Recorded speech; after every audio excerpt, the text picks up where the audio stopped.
Rapor 100 hari Prabowo Gibran anjlok banget. Sebuah studi yang dibuat lembaga bernama Selios kasih angka sangat rendah buat Presiden Prabowo Gibran dalam 100 hari kepemimpinannya. Prabowo cuma dapat nilai rapor 5, Gibran bahkan cuma dapat nilai rapor 3. Ini artinya menurut Selios, Prabowo Gibran gagal total sebagai pemimpin Indonesia.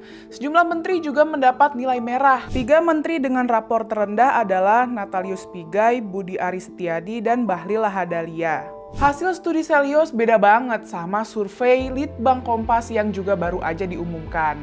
Dalam survei nasional Kompas, sekitar 80% rakyat Indonesia menyatakan puas dengan kepemimpinan Prabowo Gibran dalam 100 hari kepemimpinan mereka. Lah, ini kok menurut Selios rapornya cuma 5 dan 3? Jadi mana yang bisa lebih dipercaya? Kompas atau Selios? Kayaknya sih studi Selios ini nggak bisa diandalkan. Metode studi yang diterapkannya lemah banget.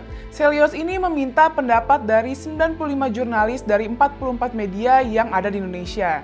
Jadi yang bilang nilai Prabowo 5 dan Gibran 3 adalah 95 jurnalis tersebut.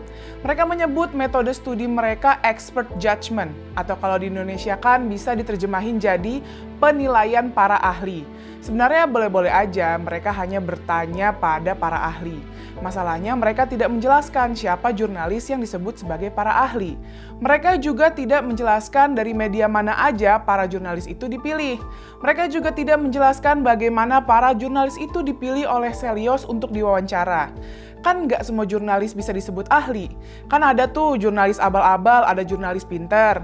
Nah, dari mana kita bisa tahu bahwa Selios hanya wawancara wartawan yang layak disebut ahli? Selama ini penelitian kan bisa dilakukan dengan mewawancarai masyarakat luas. Ini misalnya terlihat dalam survei-survei lembaga-lembaga penelitian seperti SMRC, Indikator, LSI, Kompas, dan lain-lain. Responden itu dipilih melalui teknik yang disebut random sampling. Jadi responden dipilih bukan karena kepintaran atau keahlian, tapi si peneliti mengundi secara acak dari daftar nama warga di sebuah RT atau RW misalnya. Si responden yang terpilih dianggap bisa mewakili pendapat masyarakat secara umum. Expert judgment itu beda. Dalam metode ini, peneliti dengan sengaja memilih nama-nama para ahli untuk diminta pendapatnya. Karena itu jadi penting bahwa yang dipilih memang benar-benar ahli.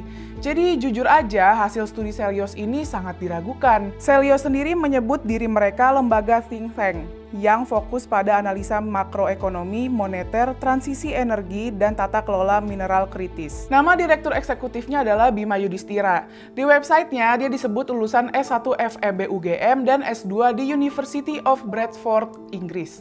Klaimnya sih keren, tapi kalau kita browse Google, nama Bima dan Selios tak banyak ditemukan.